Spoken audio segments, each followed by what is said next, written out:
Start, sir. Hello, Gautam.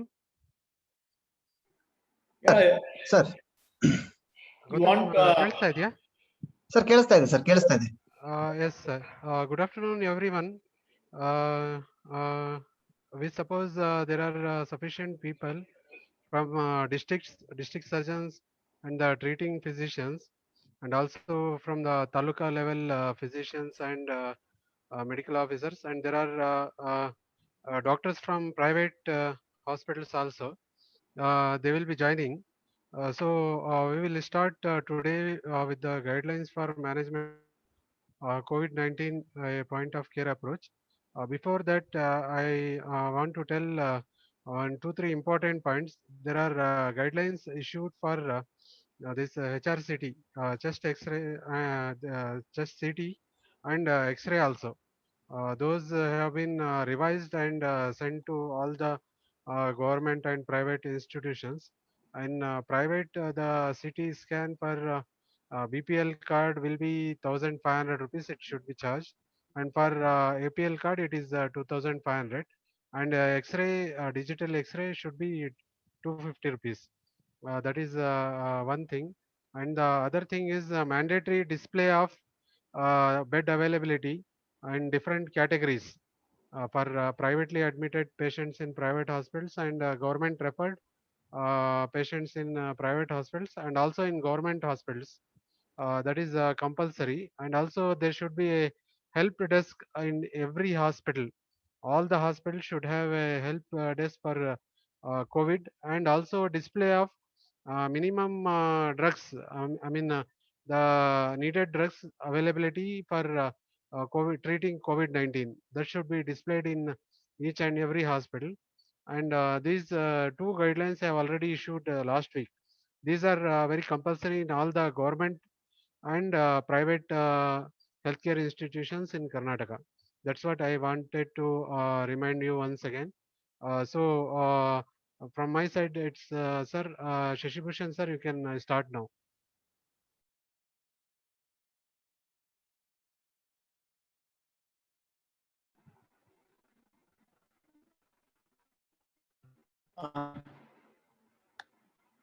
good afternoon, everybody.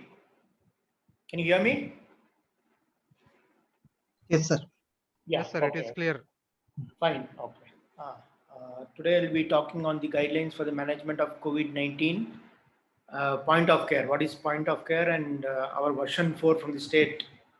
I'll be talking to you in detail how we need to approach to.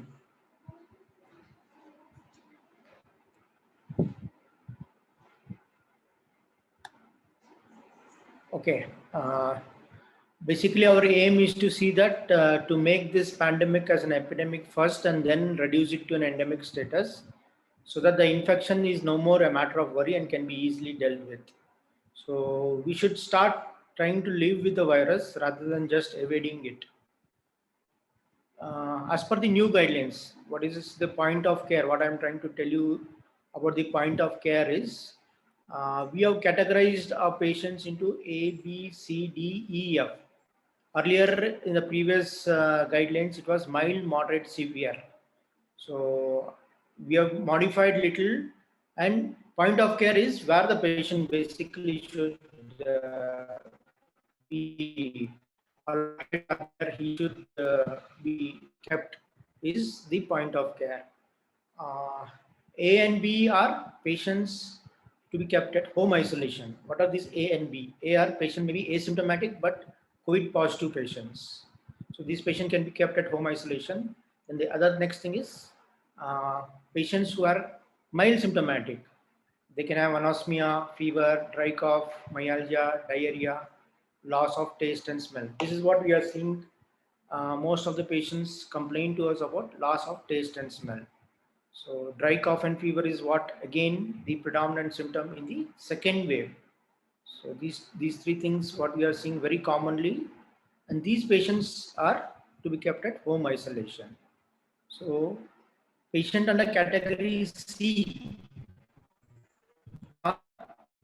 patient may have mild symptoms with the above whatever symptoms I told, but with comorbidities. The comorbidity is like age more than 60 years. Age itself is a comorbid condition, elderly.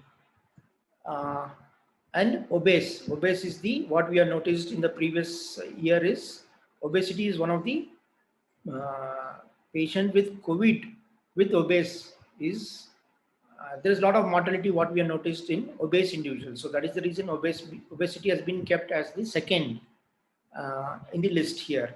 The other comorbidities are diabetes, hypertension, ISD, chronic lung disease, maybe COPD, asthma, immunosuppressed host, a chronic kidney disease, or a chronic liver disease. These are patients again, if they are under medical guidance, these patients with mild symptoms with comorbidities still can be kept at home. That's an option. In case there are multiple comorbidities, definitely they need to be treated at CCC or DCHC depending upon the situation, what symptoms are, how they present to US. Coming to what is DEF, again D is patients with pneumonia not without respiratory failure. There are some patients whom you have seen, they get a CT scan done, they may have mild symptoms. So their saturation is maintained. Saturation is more than 94%, but on a CT scan, they fall into a moderate category. That is somewhere between 8 to 15 as per the severity score of 25. So these are the patients you need to admit them in the wards. They fall into the D group. Then the E group. E group, again patients with symptoms with respiratory failures. Here the patient saturation is less than 94. These are the patients whom you need to keep them in the HTU. So monitoring is very much required for these patients. And the last group, the F group, are patients with pneumonia in respiratory failure. You may have seen a lot of patients now coming to us with a multi-organ failure or in a sepsis. Saturation is less than 90, their respiratory rate is more, they may come in altered sensorium. And these are the patients who need to be admitted in the ICU. The same thing. And once the patient's in home isolation, so what you need to, the investigation, what is being suggested for these patients are a complete blood count, a random blood sugar, renal function test, a liver function test. If possible, it's not mandatory, but if possible, you can get an X-ray. And the other test is CRP. Why this test has been suggested under home isolation, I will try to explain in the coming slide. All patients opting for home isolation should have a pulse oximeter or a thermometer at home, and they need to monitor their symptoms. In case there is a change in the symptoms or increase in the symptoms, so they need to be shifted to a COVID care center or a designated COVID health center. The most important thing is the monitoring of saturation. So all patients would be advised to undergo a 6-minute walk test. So you ask them to wear a pulse oximeter, walks for 6 minutes, and if there is a change and a drop in saturation of less than 94% or a absolute drop of more than 4%, or if they're feeling unwell, lightheaded, short of breath while performing these tests, they need to be shifted to a designated COVID hospital. This is very important what we are telling for people at home, home isolation. In case of elderly, a 3-minute walk test is sufficient. So who are the patients? Again, for eligibility for home isolation. So after a thorough telephonic triage, this is being done in a very systematic way by our home isolation team here. So around the state, this is being taken up very well, and 85% of the patient can be managed at home isolation. That's very important. You don't have to see that all patients get admitted. So after a telephonic triage by a physician or a student, or the step one, what is the people who are monitoring, they are being assigned to follow up these patients. So whoever are under home isolation, they need to give an undertaking, self-isolation undertaking, that they are going to follow the home isolation guidelines. So he has to monitor his health status and inform to the medical officer who is following up. The home isolation shall not be applicable for pregnant woman who's 2 weeks before the expected date of delivery. So, what are the treatment? What is the treatment for people in or patients in under home isolation? So, you are going to start them on tablet ivermectin 12 milligram OD for 5 days or favipiravir. When do you want to use favipiravir?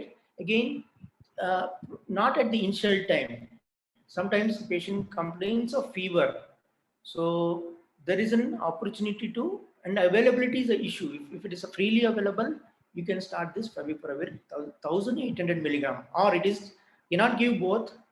So 1800 milligram, that is available tablet strength is 400 milligram. You need to give about 4.5 tablet in the morning and 4.5 tablet in the night on day one, followed by 400 milligram 2 tablet in the next day in the morning and night for 6 days. So this is one thing. So before you get these tests done, we need to get a liver function test to see that the liver function is normal. The next thing is tablet colchicine. Again, this is recently been added in our state guidelines. So when you want to start colchicine, renal function should be normal. So basically, that's one very important thing. I will explain in the coming slide why colchicine been added here. So when you want to start colchicine, it is 1.5 milligram start, and after say 12 hours, you're going to give 0.5 milligram. If there is no adverse gastrointestinal effects like nausea, vomiting, diarrhea, commonest what is being seen is diarrhea. Most of the patients will develop diarrhea following colchicine. If they can tolerate the medicine, the second day onwards, you can give 0.5 milligram twice daily for next 7 days. So contraindicated basically in renal dysfunction. So the other thing what has been suggested is, again from the government of India, is the usage of budesonide inhaler, whether it is a dry powder inhaler or a MDI. When do you want to suggest this? At the 5th to 7th day, when the patients start complaining of fever or cough, they need to be started a budesonide 800 milligram twice daily for 5 days. So the role of systemic steroids are not indicated at this stage.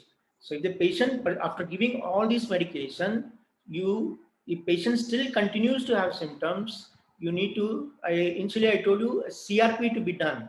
So if there is a raise in CRP levels, the symptom persists beyond 7 days, then the patient will consult a local physician for the starting of low dose steroid. Again, low dose can be methylprednisolone 4 milligram twice daily for about 5 days. So this is not specifically given. Low dose is that is what we are thinking of. So these are the things what you need to do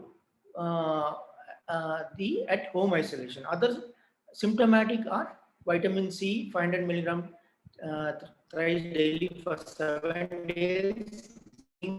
As you have been using this zinc, paracetamol, whenever the patient complained of fever, headache, cetirizine. Again, what we are seeing is patient complaints of cough on the 5th day.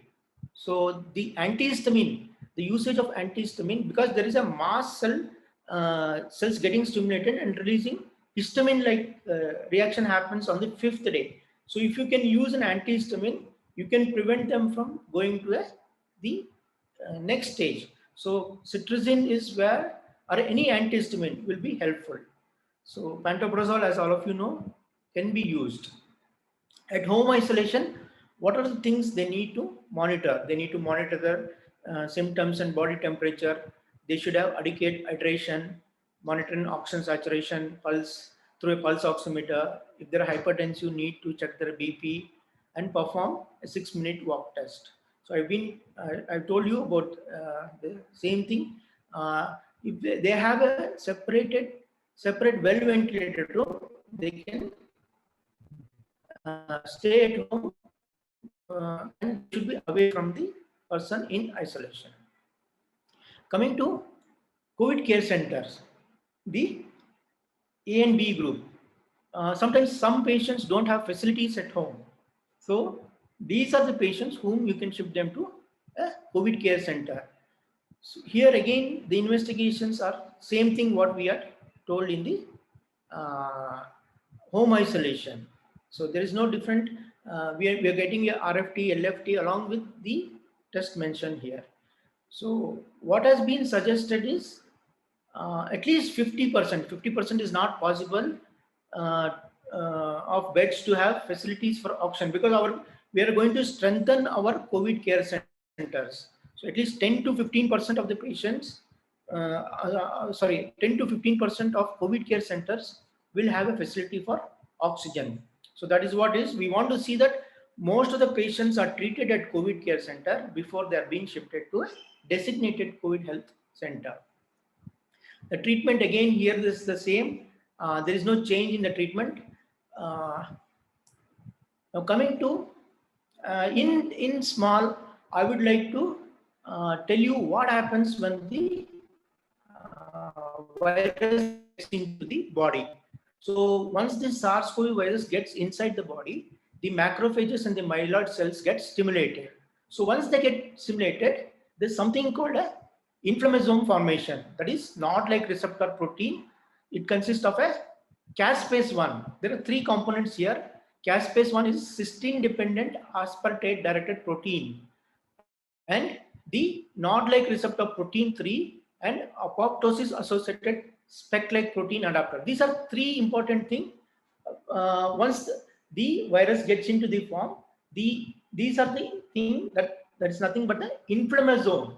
So once this inflammasome is formed, it activates the Gasdermin D. This is nothing but pore forming protein.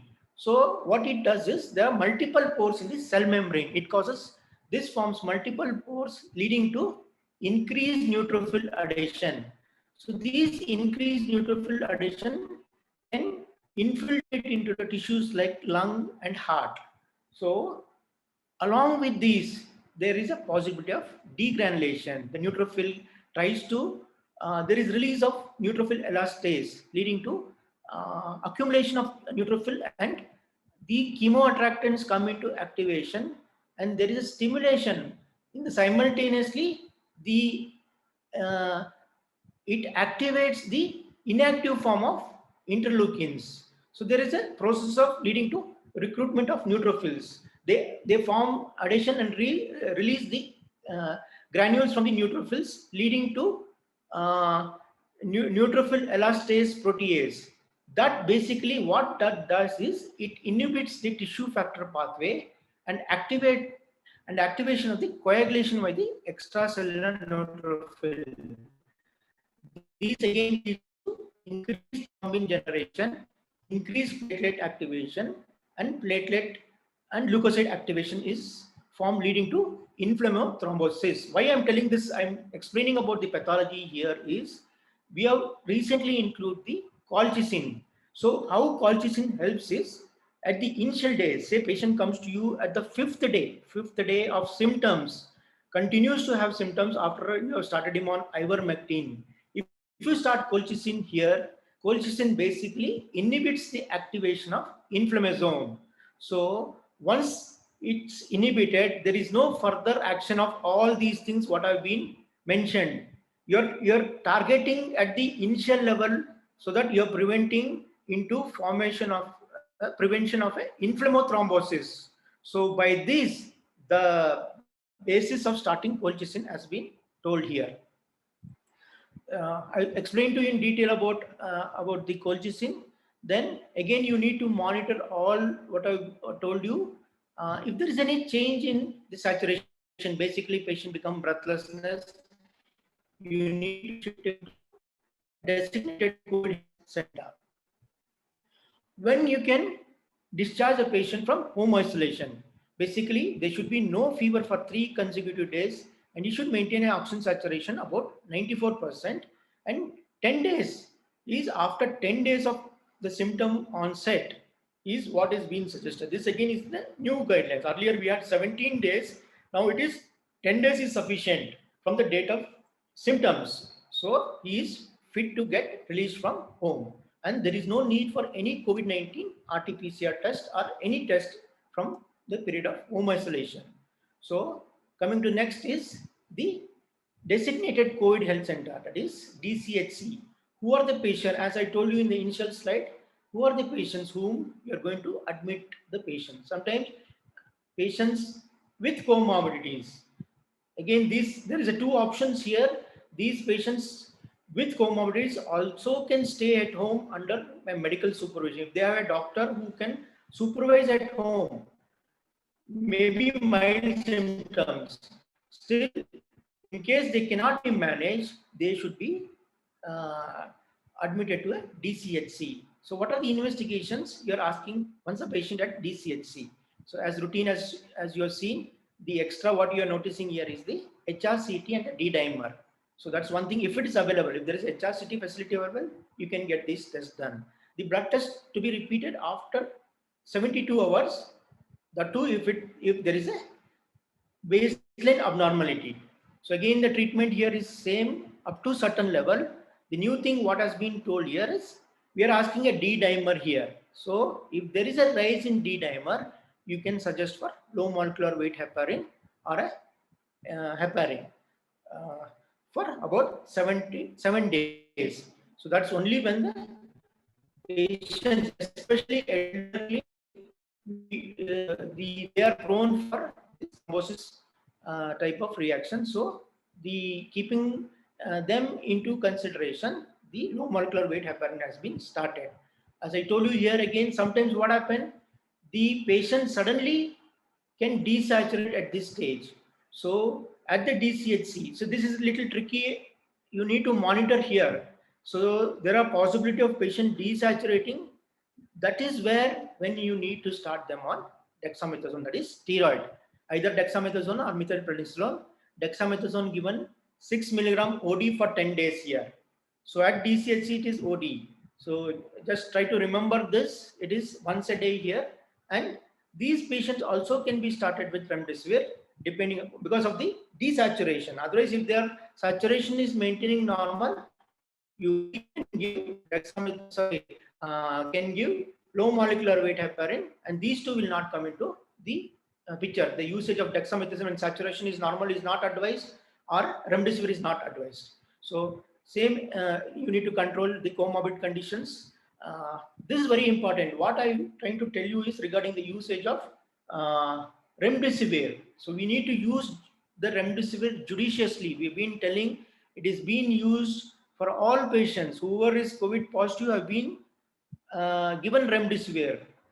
Remdesivir has no role in mild patients who are mild symptomatic or asymptomatic. As per our guidelines, specifically when the saturation is less than 94, requiring supplemental oxygen, and the radiographic either a chest X-ray or a CT scan showing pneumonia, and the patient should have a moderate disease, not even a mild disease is indicated for remdesivir. The CT severity score of between 8 to 15. So that is what is being suggested for remdesivir. And same thing when it comes to category D and E. Again, the patients are in the ward. These are the patients. What I'm trying to tell you is patients with moderate pneumonia only are suggested for the use of remdesivir. Pneumonia with mild symptoms. The one possibility is sometimes the saturation can be above 94. The saturation can fall below 94. So you need to make a judgment here judiciously when you are starting remdesivir. Now coming to the patients who have been admitted in the wards. So without respiratory failure, what I was trying to tell you is the same thing. Sometimes our patients with mild symptoms and CT showing moderate pneumonia are admitted in the ward. So these are the tests what has been suggested. The extra test is sometimes you need, if you have an ABG facility, get an ABG baseline, triglyceride, secondary infection, sometimes cardiac involvement for comorbid patients, troponin I, CKMB, IL-6. IL-6 is not suggested actually. If you have a facility, just at a baseline level, you can get it done. Again, when do you want to repeat the blood test? If there is an abnormality in the baseline, then you can suggest for a repeat blood test at 48 hours. Before we go to the next step, I'll just try to brief about the oxygen delivery and FiO2. The from the nasal canal, because everybody is using and you are aware of what is happening, how the oxygen has been used, and we need to use oxygen judiciously. I'm trying to make a point here regarding when you are using through oxygen through nasal cannula. If you're giving 1 liter of oxygen, the FiO2 given is about 24%. So in a nasal cannula, up to 5 to 6 liters of oxygen can be given with a FiO2 of 40%. So ideally 5 liters is what we suggest, I mean, what we say is in a nasal cannula. So in case the patient is not maintaining saturation with the nasal cannula, 5 liters, then you can shift him to an oxygen mask, which can deliver up to 8 liters. So up to maximum 8 liters with face mask, which gives up to 60% of FiO2. So the next thing is Venturi mask. Most of the centers do not have Venturi mask. So this, I'm just put a slide here. The other thing, what is freely available is mask with reservoir block or a non-rebreathing mask. So here in a non-rebreathing mask, up to 15 liters of oxygen can be given with a FiO2 between 60 to 100%. Some important things what you need to know regarding oxygen delivery and titration at the wards.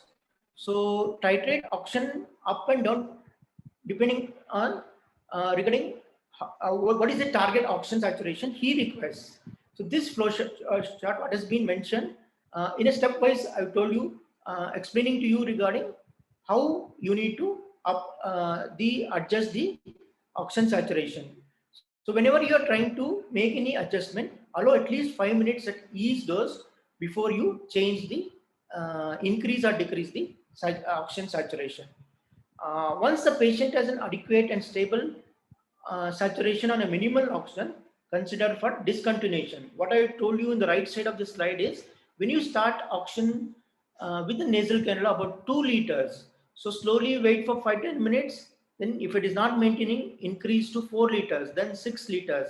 So even with 6 liters is not maintaining, then use a face mask up to 8 liters. If still not okay, then you can attempt with a non-rebreathing mask. So once the patient is on these things, sometimes you need to put a patient at a tertiary level with a NIV like BiPAP or a high flow nasal oxygen. So here again, the target is you should need to have a target saturation between 94 to 96%. So you can give an intermittent trial of NIV and high flow, or alternatively you can at least for 2 hours you can use NIV and high flow because of again there is issues related availability of oxygen. The patient is managing with these 2 things and saturation is improved, then you can shift him to NRBM. After NRBM, he still continues to maintain saturation. Try to shift him to either face mask or nasal prongs, and he continues to maintain saturation with nasal prongs, then you can discontinue the oxygen. What is the treatment for patients with a designated COVID hospital at the ward level? Again, it's the low molecular weight heparin what you are supposed to give for all patients whose more than D-dimer is more than 1000 nanogram, at least for 7 days or till discharge, or values still continues to remain for more than 500. The role of steroid, again, I told you in the beginning, the CRP is elevated, then you can use methylprednisolone, dexamethasone. The dose, all of you know, dexa is 6 milligram IV. Here you can give it is still depending. You can make a call on here whether you can use it for once daily or twice daily. He's at the ward level, so he's in the moderate category. You can still use it for twice a day, 5 to 10 days. So either methylprednisolone or dexamethasone. Then remdesivir, all of you are aware it's the same dose. There is no change in the use. I mean, the dose regarding the usage and other symptomatic medications. At the wards, if the saturation drops to less than 94, so start him on oxygen, and you need to start the pulmonary rehabilitation exercise to be initiated at the ward level, because this pulmonary rehab, especially the breathing exercise, I would already shared in the previous lectures regarding what breathing exercise the patient has to do. That is help the patient for improving the oxygen. We have something called a CAR protocol where the patient has he needs to do certain exercise while lying down. So that itself, when you start doing all these things at the ward level, automatically there is a chance of improvement of oxygen. So that is one thing needs to see that this pulmonary rehabilitation exercise to be initiated at the ward level than at the ICU. Same thing, you need to monitor his symptoms and body temperature, saturation. If the saturation falls less than 94 on any occasion, so these are some danger signs. So you need to shift him to the ICU. And the neutrophil lymphocyte NLR ratio, if it is more than 17, then again this is again a dangerous sign. So for most of the patients at ward level, you can start a basic antibiotic if there are clinical signs of bacterial infection. Again, the H, that is the HDU. So patient with respiratory failure, these are some tests what has been suggested. It is the same thing. There is no change in the test when it comes to the ward level, whether it is D or E. So here the blood test is repeated after 48 hours. There's something called ROX index. So everybody should know about this. It is a ratio of SpO2 by FiO2 to respiratory rate. If it is less than 4.8, it is an indication to shift the patient to the ICU. Again, if the patient is on high flow, again, there are chances that the ROX index is less than 4.8, he will likely go in for an intubation. That's one thing. And all decisions to be made by clinical signs symptoms rather than the blood and radiological parameters. Again, the treatment is same. What I was trying to tell you is regarding COVID-19 awake repositioning proning protocol. This is very important because when it comes to the medication, you have used all medications like earlier. There is nothing new except for the usage of convalescent plasma. Convalescent plasma has been suggested in the HDU, and that too the patient is admitted, say is within 7 days. And timing of convalescent plasma is very important. The before 7th day, if you give convalescent plasma, when the patient is having severe moderate pneumonia with desaturation after giving all these medication, remdesivir, low molecular weight heparin, dexamethasone, steroids, he continues to be hypoxic, then the role of convalescent plasma comes into play. So again, getting convalescent plasma is become difficult because none of the people who have recovered and gone are donating. That's another issue. Earlier last year we had seen some good results by the use of convalescent plasma. Timing is very important. So that's what I'm telling. These are all some ways of managing. The same thing again, adequate control of the comorbidities. What we are seeing, noticing is the patient going in for a secondary bacterial infection at the HDU and the ICU. So you need to take care of the comorbidities, especially diabetes. So diabetes, if you don't control diabetes, patient will develop secondary infection. You may have treated for COVID, but you are going to lose patient because of the secondary bacterial infection. Again, the danger signs again is the same thing for shifting the patient to the ICU. Now, the designated COVID hospital, that is the ICU, the patients with severe respiratory failure in a multi-organ failure are in the ICU. Their saturation may be less than 90 with a respiratory rate of more than 30.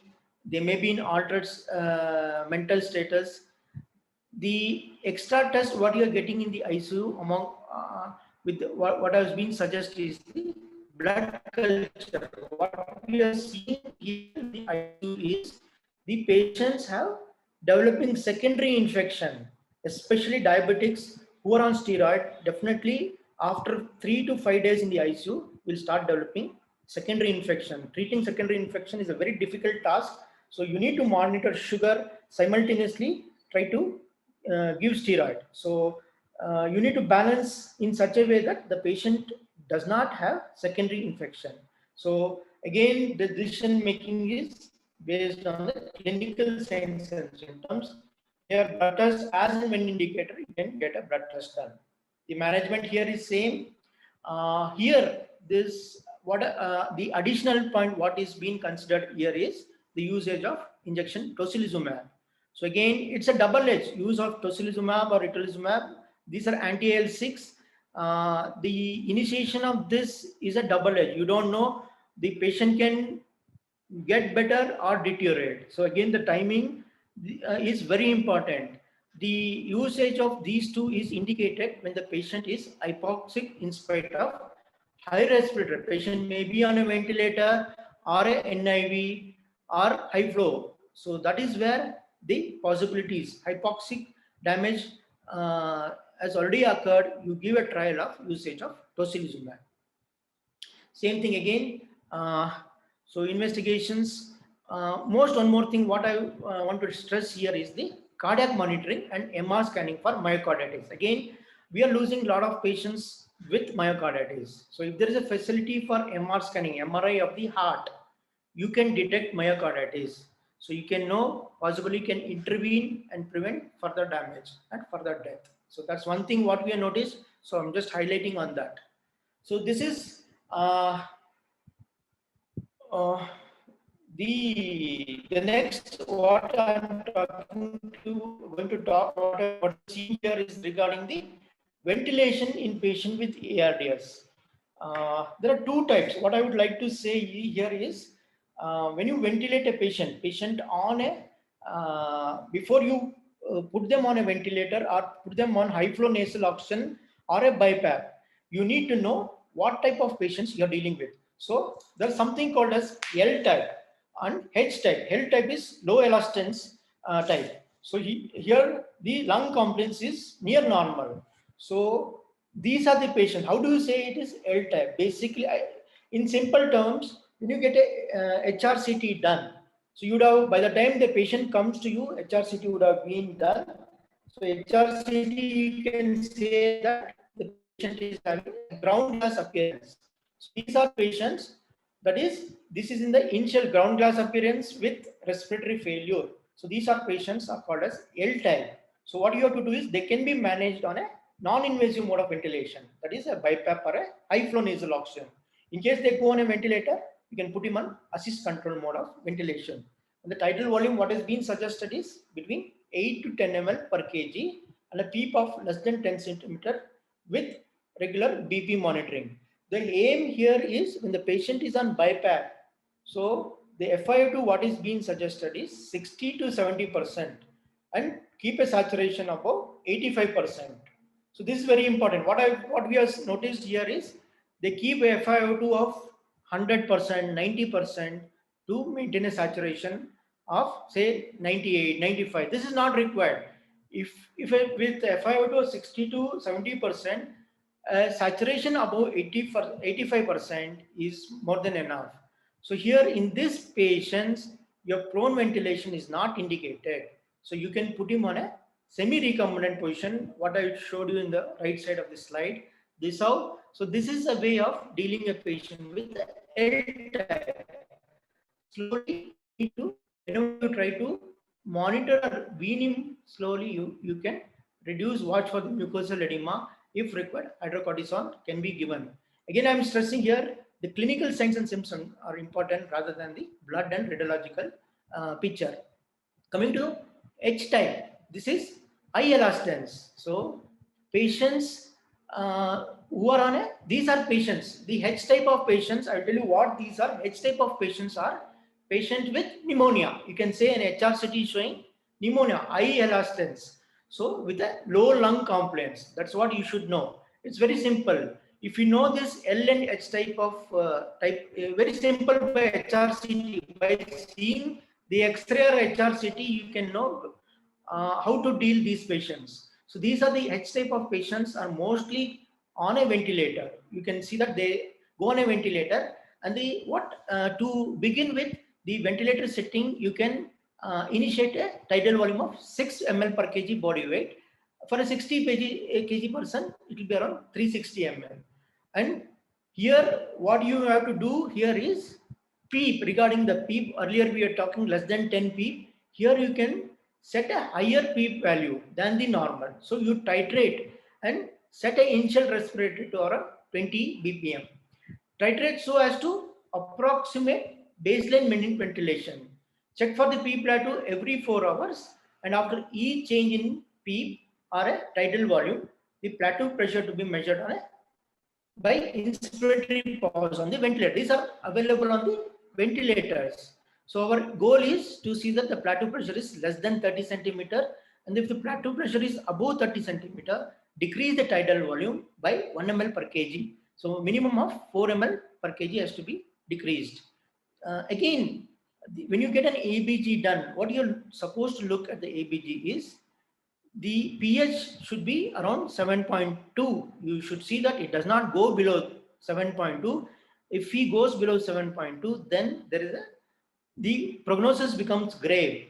So you don't have to worry about the PCO2. If the PCO2 keeps going up too much in spite of respirator of 35 and pH is say around 7.2, consider adding sodium bicarbonate infusion. This is a chart regarding what you have to monitor at the each level, A, B, C, D, what you have to do, when you have to do continuously regarding BP, saturation, the blood test, and the chest X-ray. Something about CAR protocol. So this is very important. This can be initiated from the ward level. So you need to see that the patient keep doing this CAR protocol and change the position between every 2 hours. So you ask him to go for left lateral recombinant position, right lateral, sitting upright, lying prone, and keep checking the saturation after 10 minutes of each position. So this is how a CAR protocol, that is, you ask the patient to lie on his belly for 30 to 2 hours. So each position they keep changing. This will definitely improve the saturation what we are seeing. Just by doing this exercise, so you can prevent them from going to the either HDU to the ICU. Coming to regarding the oxygen therapy titration. So with the lowest FiO2 available, you need to have a target saturation. All COVID patients, the target is between 94 to 96%. In a patient with respiratory condition, you can keep a target saturation of 88 to 92%. For mechanical ventilation, it is 90 to 92%. And allow at least 5 minutes at each dose before adjusting. As I told you in the previous earlier also, it's the same thing. And from nasal cannula, how you need to titrate is what is more important. I will try to brief regarding the management of hypertension and diabetes. Why? Because our mortality in COVID patients, what we are seeing is the maximum patients dying are with comorbidity, especially diabetes and hypertension. So in the present guidelines, we have made a strategy how to manage these two diseases, especially diabetes. So the first thing I will talk about is the hypertension. As all of you know that it has a twofold mortality risk. So you need to manage them in a very systematic and simple way. So most patients, right, especially patients with hypertension, CKD, AKR, end-stage renal disease, who are on maintenance hemodialysis, ischemic heart disease, may have diabetes or without diabetes. These patients, what you have to do is, you don't have to stop the antihypertensive because the studies have shown that the routine, the RAS antihypertensive and the non-RAS antihypertensive like beta blockers and calcium channel blockers, so there is no difference in the disease severity, but the mortality among patients using RAS have been documented. So whenever a patient with hypertension, what are the tests you need to do? You should get an ECG to be echo possible, because most of the centers have got all these facilities. That is the reason we are insisting here. So get a BNP, troponin I, CPKMB, RFT, serum electrolytes, cardiac monitoring for arrhythmias, possible a USG, abdomen and chest, MR scanning for myocarditis. I told you for what reason you need to get. And all COVID patients presenting with hypertension of more than BP of 140/90 or a systolic BP of more than 160. So you need to take the history, what antihypertensives they are taking. If it is controlled, ask them to continue the usage of same medications. And in diabetic, if on ACE inhibitors or ARB, suggested to continue. You need to be careful, especially in patients with AKI. So hypertension with AKI. So that is one thing, because we are seeing a lot of patients with AKI. So what test you need to get them? Get for these patients? A urine routine for proteinuria, hematuria. If there is an abnormal RFT, you need to monitor the input-output chart. Avoid ACE inhibitors and ARBs here. Use RAS antihypertensives. And you need to monitor serum creatinine electrolytes. Avoid nephrotoxic drugs. If associated with diabetes or steroid use, the regimen would continue the same and monitor for the blood sugars. Check for procalcitonin to see if there is a secondary infection. Coming to the main treatment regarding how to manage diabetes in COVID, especially the management of hyperglycemia is very important. At the time of early admission, what you need to do. So what happens is people with COVID-19 infection, we have seen that they have a higher, greater risk of hyperglycemia, and they also can present with ketoacidosis. The suggested action is you need to check blood glucose in everybody on admission and check ketones for everybody. So stop the SGLT inhibitors in all admitted patients, especially in patients with diabetic ketoacidosis. So consider for 10 to 20% glucose wherever ketosis persists. I will talk to you about these things in the coming slides.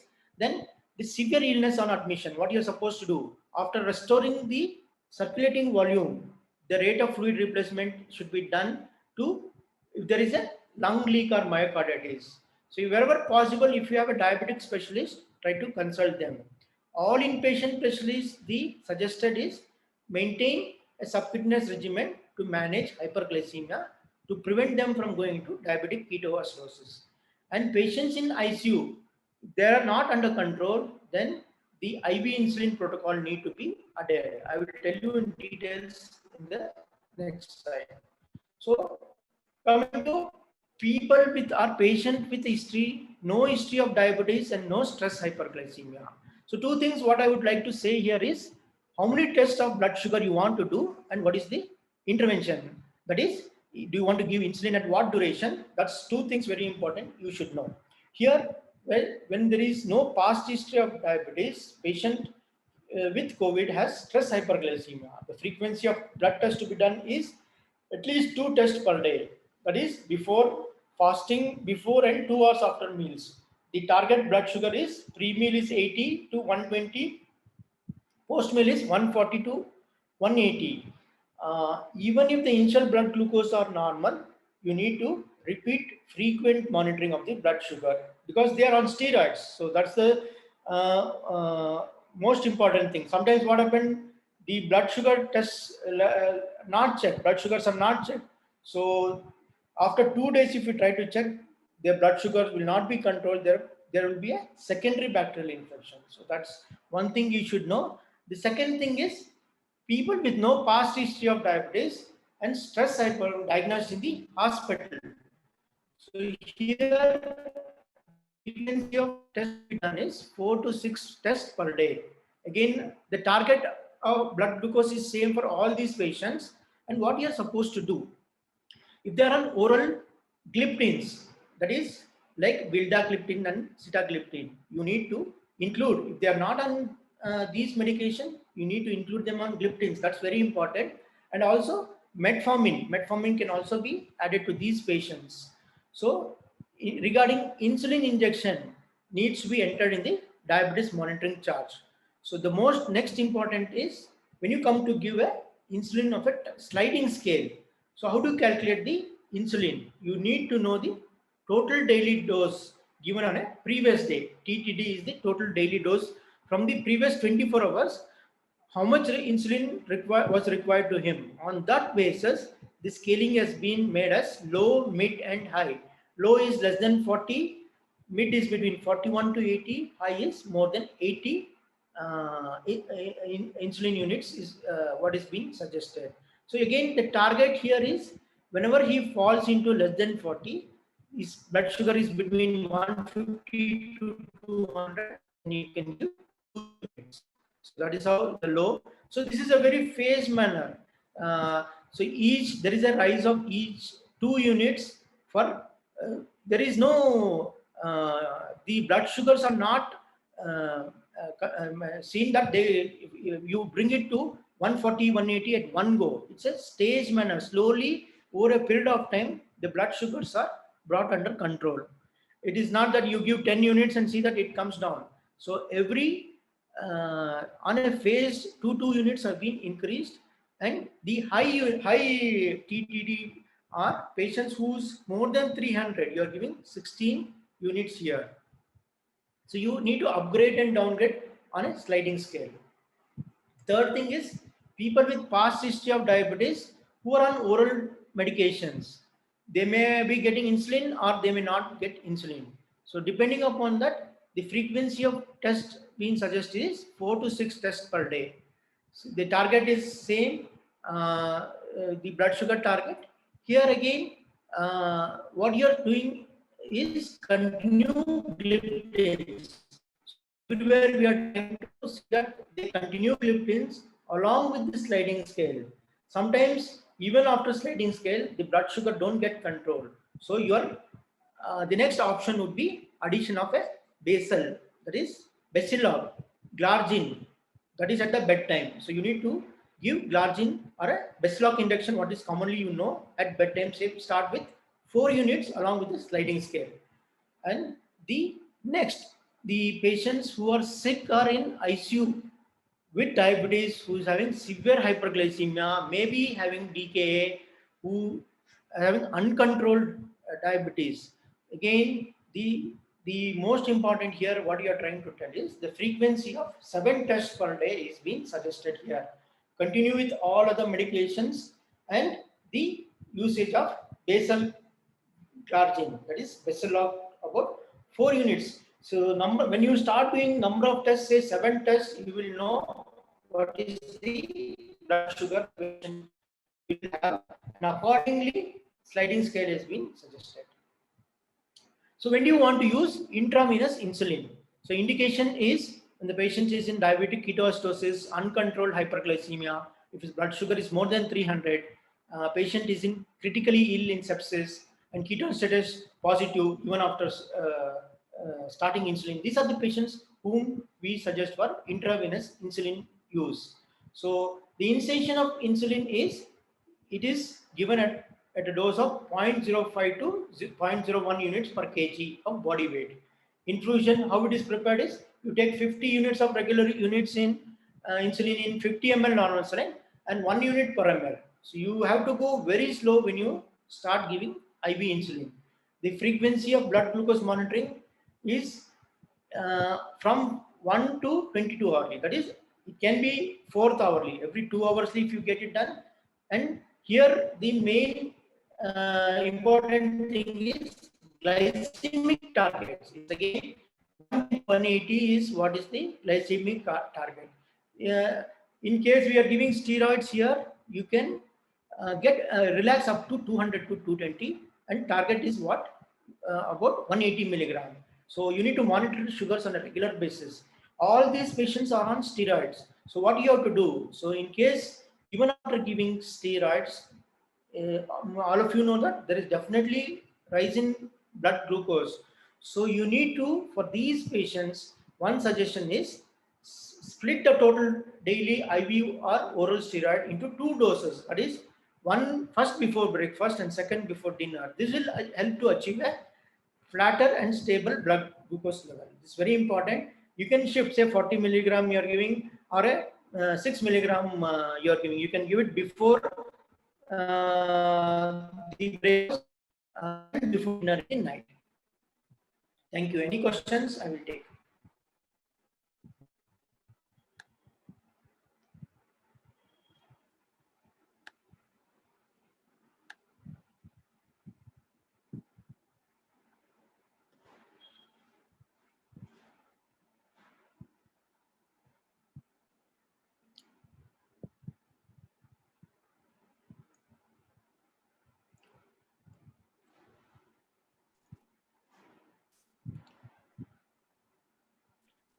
Sir, what about the role of bevacizumab and the newer tofatinib, sir? Now I'm talking whatever is there from the guidelines only.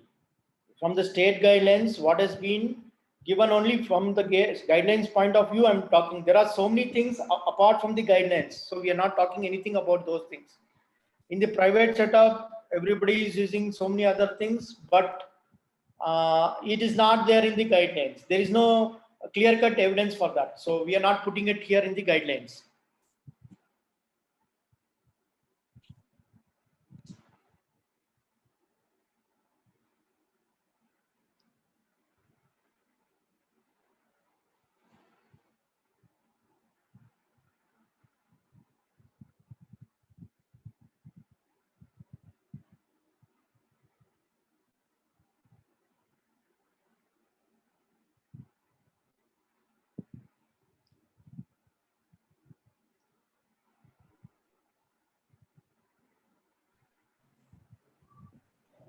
Dr. Deepak, please ask your question. Sir, like what about proning in obesity patient? Sorry? Sir, what about proning in obesity patients? No, you should give a try. You should give a try and see. In I case should give it's a not tolerating, then we cannot help. So It cannot help. always try to do what is possible. I understand your question. Sometimes it becomes difficult Yes, sir. making them go for proning. Yes, yes. Sir. You don't have people to do that, but give it a try. If it works out, fine. Otherwise, there is no other alternative. So another one, sir. Another one. Sorry? Like starting of dexamethasone. Yeah. Sir, starting about dexamethasone, sir. Like whether we should initiate before with fever or like we should wait for cytokine storm or like that. No. You're talking for inpatient or how is that? Inpatient, sir. Inpatient. Inpatient. Yeah, because see, most of the hospital, what you're seeing is patients are coming with hypoxemia. Correct? So at that level only they come. They will not, a walk-in patient will not come just for a follow-up. So the indication for dexamethasone or steroid is, as per the recovery trial, is hypoxemia. So that is an indication. Whenever the saturation is less than 94, you need to start them on steroids. Okay, sir. Thank you, sir.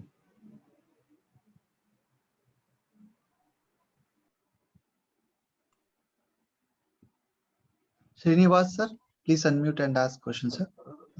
Yeah.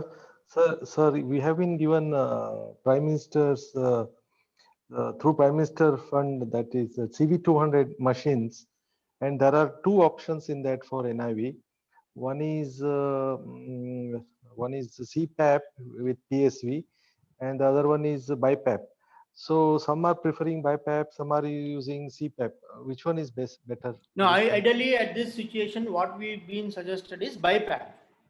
Yes, sir. It is like a ventilator. BiPAP will act as a both inspiratory and expiratory. We want it like a non-invasive ventilation. So that is BiPAP is better. Yes, thank you. Thank you, sir. If you have a question, please raise hand your option. It is in participants menu.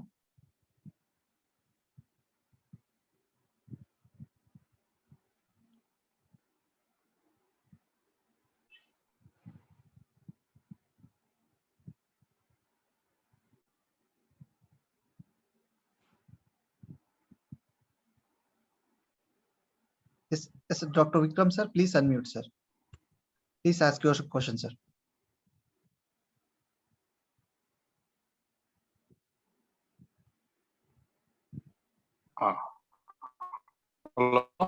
Sir. Nice, this thing, sir. What is the role of routine aspirin, sir? Usage of aspirin in COVID patients? Fine, good. You can start, because I forgot to tell you, sorry. We are suggested the role of aspirin at home isolation. See, what we are trying to do is we are seeing that especially patients with comorbidities, hypertension, diabetes, or ischemic heart disease, patients who are not on aspirin at home isolation with comorbidities can be started. Our guidelines also say that. So it mentions aspirin 75 milligram at night. So depending upon, you need to monitor them. So at home isolation itself, we have started. when at hospital, when patient is at hospital, in case you don't have a opportunity or facility for usage of low molecular or heparin, then you can temporarily start aspirin. So that's one thing. And at the time of discharge also, if you, because the oral anticoagulations are expensive, so the cheapest available is and quite safer is aspirin. Thank you, sir. Thank you so much.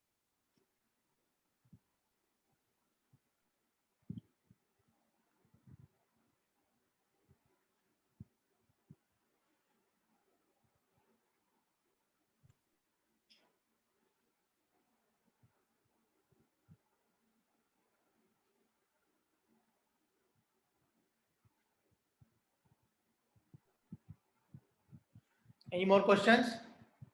Srinivas, please ask your question. Srinivas, please unmute, sir. Sir, we have seen some cirrhotics with low platelet counts. In that low molecular heparin, should it Sorry, be sir. reduced? I cannot. Your voice is very low. Please be louder. Sir, cirrhotic patients with low platelets counts are coming with COVID. In such individuals, should we use low molecular half the dose or something? I just wanted to know from you, sir. What you can do is, we are seeing what you are told is exactly correct. A lot of patients are coming with off late with low platelet. So Yes. you can as a severe COVID, a moderate COVID or severe COVID, depending upon the platelet, you can start steroids with remdesivir. So depending upon your you can ask for his PTT. If it is depending upon that, you can take a call on low molecular weight heparin. Once the disease stabilizes, the platelet starts to improve. So it is not because of anything else. COVID itself can cause the reduced platelet. You just have to monitor them. Thank you. Thank you. Sir, please use one device, sir. Ram, sir, please ask your question. Yes, sir. So my question is, what is the role of NSL-cysteine? Yeah, we have been using since long. NSL-cysteine basically used as a mucolytic. In which stage? Sorry? Mild, moderate, severe? Sorry? In which phase, sir? In which stage? I can't hear you. Sir, in which stage, sir? Asking which stage? No, you can use NSL-cysteine from the beginning. If the patient complains of cough in the initial days from home isolation mild, so you can start using the combination. Can be used. It's basically as a mucolytic and antioxidant. We have been using in mild, moderate, severe. In all categories, categorization can be used. Sir, the form tablet or injection form, sir? At home isolation, you can use the tablet form. At the hospital, nebulization. Okay, thank you, sir.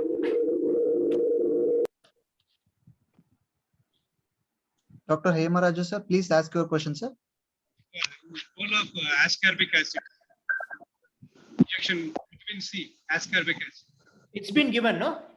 As per in the guidelines, we have mentioned vitamin C, we are given. How much to give, sir? 5 grams hourly? No. See, there are so many things happening apart from the whatever I mentioned here, okay?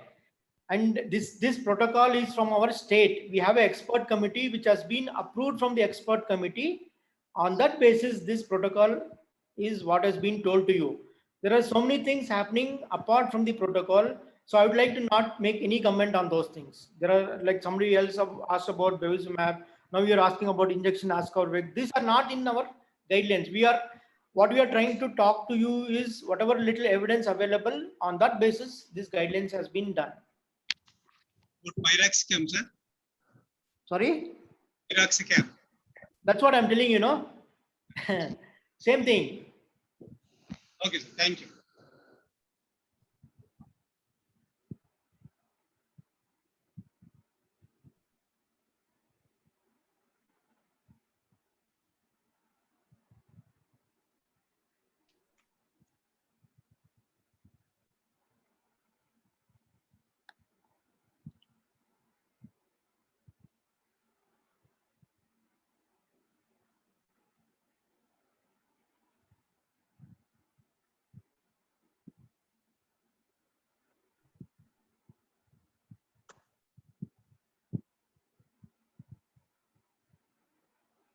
Sir, some participants are putting in charts their questions, sir. Can you read it? Yes, sir. Please mention any role of steam inhalation, sir. Please mention. Please mention any role of steam inhalation. Okay. If you go back and see about the Government of India guidelines, which was released in the last month, they have suggested it is what they have suggested is steam inhalation can be done. So on what scientific evidence we don't know, but it is there in the guidelines. You can suggest for your patients. Okay. And someone, KC General Hospital, please unmute yourself, sir. Please, yes, please ask your question. Sir, the second wave, we are having a lot of cases with hemoptysis, even before starting them on anticoagulants. Is it significant cases we are having? No, it is a part of the disease process. If you think hemoptysis patient coming to with hemoptysis, it is a part of disease process. You can continue giving anticoagulation, but you need to monitor them. Is it significant with PPE? Yes, yes. In my cases only they come. Do we start if they don't have any other inflammatory markers raised? Can we start them on anticoagulates? You can start and monitor them. What I'm trying to tell is it may be a part of the disease. The COVID pneumonia can present with hemoptysis. If it is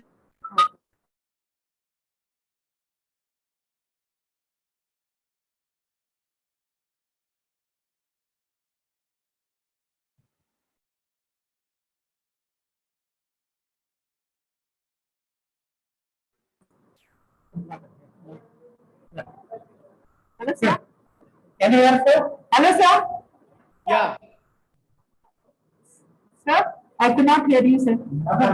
No, what I'm trying to tell you, it may be a part of the disease process. You can continue using anticoagulation and monitor them.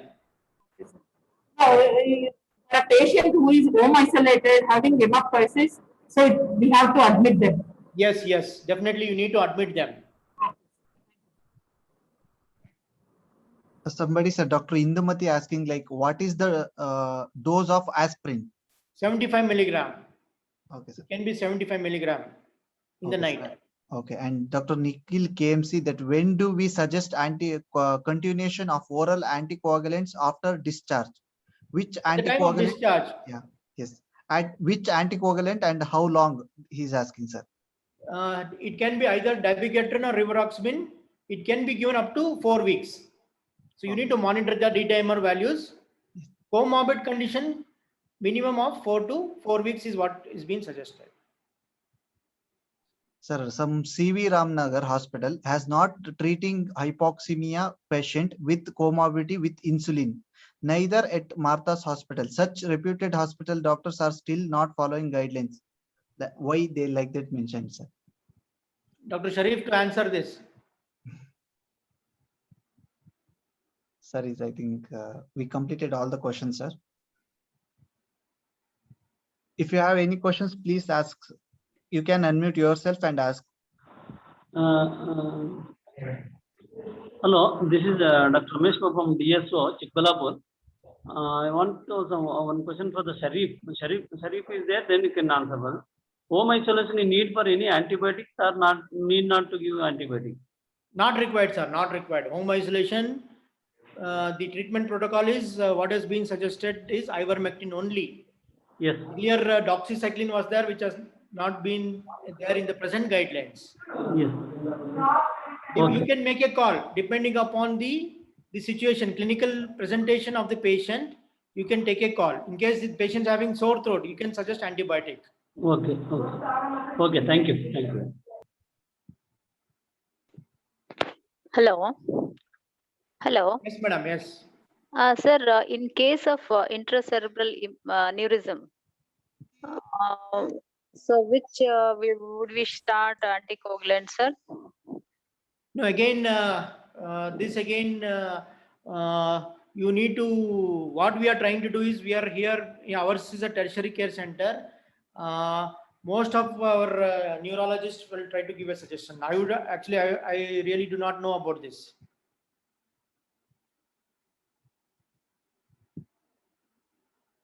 Because if it's an intracranial bleed, there is a contraindication of uses of anticoagulant. Aneurysm, you don't know. You need to monitor them. Basically, monitor them when if there are rupture. All those things is possibilities. So we need to refer to higher multi-speciality. Yes, sir, yes, madam. That will be better. Okay, sir. In case of pregnancy with thrombocytopenia and also sometimes in dialysis patients, sure, because post dialysis they would have already been on heparin. So again, should we start anticoagulant? Heparin you can continue. There is no problem in usage of heparin, but not low molecular weight heparin. So only all the chronic kidney disease or acute kidney disease after dialysis or undergoing dialysis during, or you can continue heparin. Heparin is not contraindicated here. So, and you also told that watch for thrombocytopenia. So, which is the cutoff, lower cutoff value, which we can continue using this anticoagulant, sir? Clinical, again, I was stressing on the clinical correlation. So, see, around what we are seeing is about 1 lakh. 1 lakh, at 1 lakh, you have to start trying to monitor it vigorously. Okay. So for intracranial aneurysm patient, in case if the patient is stable, we should refer, or because for aneurysm even coiling can be done with the intravascular surgeon. So should we, so with the medications of all other things except anticoagulant, we should refer immediately, no sir? And Yes, yes. Or you can take your opinion from any of the neurologists from Okay. Thank you very much, sir. Hello, sir. Yes, madam. Sir, is there a role of 2,3-DPG? Recently, they have added. If so, can you please give your inputs on that role of 2,3-DPG? No, madam. Still, it is there. That's what I'm trying to tell you. I will not make any comment apart from whatever is there in the guidelines. So we are just told to follow the guidelines. So once in the guidelines, because guidelines are changing, so any updates definitely will be given to you. So we will not make any comments on what is in the what has happened in the recent times. Okay, sir. Thank you, sir. Dr. Namita, madam, please ask your question. So many patients, after they are recovering from COVID and when we are stopping the steroid, after that, they have a kind of a lower BP, like people who are hypertensive also, their BP becomes 100/50 or 90/50. And this stays for like 3-4 days, I have noticed. I just tried to manage with ORS and, just telling them to take coffee or something. But what could be the reason? Because also I was using methylprednisolone previously, which has some mineralocorticoid activity as well, along with the glucocorticoid activity. Because here I'm at present in Delhi, and here there is a shortage of dexamethasone. So what would you suggest would be the cause of this hypotension? Now, how long these patients is on steroid is the question, first question. Yeah, so, about 10 days tapering off and then stopping, and especially for geriatric patient, I've noticed hypertensive patients are now showing a low BP, and the situation is lasting for like 3-4 days. I got it. Some of them are still hypotensive.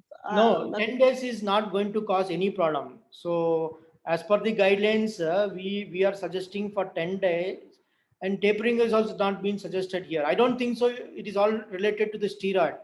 How old is the what patient? Would be the 86. Elderly is see what happens over a period of time. What we have noticed in our practice itself, elderly above 75 years who are diabetic hypertensive can become normotensive, non-diabetic. So these possibilities are there. So the reasons are not known why they come back to normal. Probably it's one of the reasons. 10 days of steroid will not cause any problem. Okay, sir. But this trend I noticed like in three patients. At present, there are 3 patients. But scientifically or evidence-based, we are not having anything for that. Okay. So age is one thing. What I told you, automatically a lot of patients we are seeing can become normal. Okay, sir. Thank you.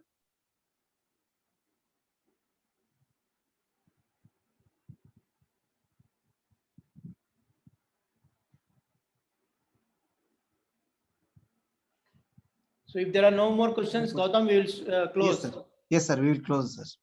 Okay. Hello. Yes, sir. Hello. Yes, sir. Please ask, sir. Sharat Yes. Babu, sir. Hello, sir. Good evening, Shashibhushan, sir. Good evening, Dr. Sharath. Sir, how are you, sir? Fine. Fine. How are you? Yeah, fine, sir. Sir, I couldn't join login. Just now I logged in. And the thing which I noticed in this time around, we have some patients who are on NIV for 9 days, 10 days, 12 days, 15 days, who are difficult to wean. Slowly we are weaning them. Some we are able to wean them, others wean them from NIV to NRBMs and slowly on Venturis. But some patients, like, it is getting very delayed, and in the meanwhile they are getting secondarily infected. Inflammatory markers and all were fine, and they are clinically not deteriorating, still on requiring pressure support and oxygen with FiO2 to 60, 70, and then they get secondarily infected. I mean, I feel it is secondary infection. I hope and I think it is such a secondary infection by rise in counts, procalcitonin, saying sepsis. So at that time, I think the antibiotic treatment we need to, revisit, sir, because if we exhaust all our antibiotics during that time. I think so. You missed what I told. I specifically told regarding the usage of antibiotics and the secondary infection. From the hospitalization, I started telling about the secondary infection. You need to be very careful, especially patients on steroid with diabetes. We are seeing the same thing. The patient is getting off from the COVID issues, but we are losing patients because of secondary infection. That's not a good sign. Correct, sir. Yes. And what you are noticed is your patients on BiPAP for more than 10 days. What you're supposed to do is you should start them rehabilitation. Again, I told specifically regarding rehabilitation, pulmonary rehabilitation from the wards. Okay. So once you start doing, so definitely they will not get into secondary infection. The lung function also is preserved. Correct. So once lung function is not preserved, all these things will happen. Sure, sir. Sure. And this